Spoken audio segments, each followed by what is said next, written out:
La journaliste Floriane Irangawiye vient de passer au moins 3 jours accusant une dégradation sensible de sa santé. Cela arrive au moment où la direction même connaît que Floriane Irangawiye est porteuse d'une maladie chronique d'asthme. Cela est aussi une réalité dans la mesure où Floriane Irangawiye s'est adressé par voie administrative à la Direction générale des affaires pénitentiaires, demandant un transfert de la prison centrale de Muyinga à la prison centrale de Bujumbura, où elle aurait un suivi médical facile.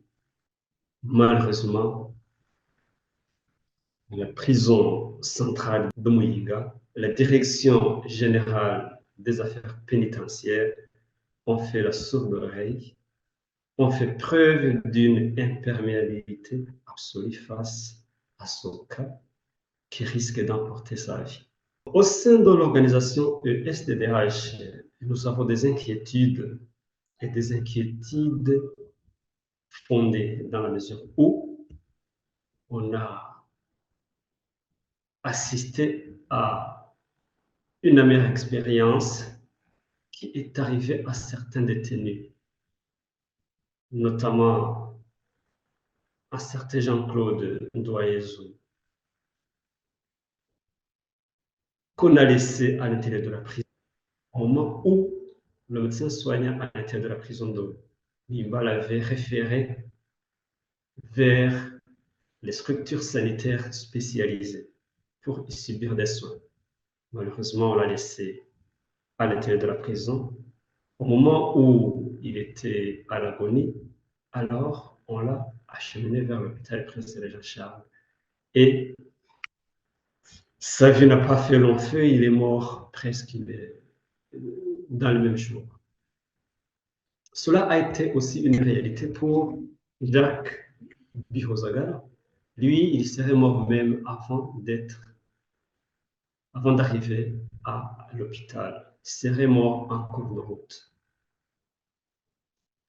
Très récemment, le 8 juillet 2022, à la prison centrale d'Ongozi, Degjimana André, lui aussi, a subi le même sort. On l'a laissé à l'intérieur. Au moment où le médecin soignant à l'intérieur de la prison centrale d'Ongozi l'avait référé à l'hôpital d'Ongozi pour des soins spécialisés. On l'a laissé 2 semaines et il n'a passé que 2 jours à l'hôpital d'Ongozi et il est décédé. Nous craignons alors que cela puisse arriver à Madame Floriane Irangawi. Face à tout cela, face à ce refus délibéré de la part des autorités de la maison de détention pénitentiaire de Muyinga, alors nous demandons que la journaliste Floriane Irangawi soit référée sans délai à l'hôpital pour subir des soins, pour voir son médecin et lui administrer effectivement des soins relatifs à sa maladie, subir un traitement adéquat. Deuxièmement, comme la journaliste Floriane Irangawiye s'était adressée administrativement à la Direction générale des affaires pénitentiaires, demandant son transfert de la prison de Muyinga à la prison de Bujumbura, où elle serait à proximité de son médecin. Alors, nous demandons au directeur général des affaires pénitentiaires de rendre exécutoire aussi sans délai sa demande si réellement il veut préserver sa vie. Alors, au cas où la vie de Madame Floriane Irangabiye se dégraderait, ou au cas où elle laisserait même sa vie à la prison, alors les deux autorités alors, endosseront la responsabilité. Les raisons avancées par la journaliste Floriane Irangabiye sont claires et limpides.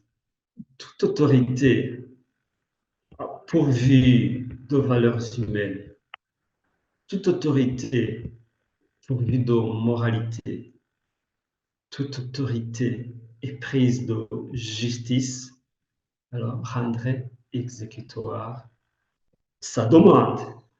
Sinon, la responsabilité, demain ou après-demain, lui reviendra et il en sera jugé tôt ou tard.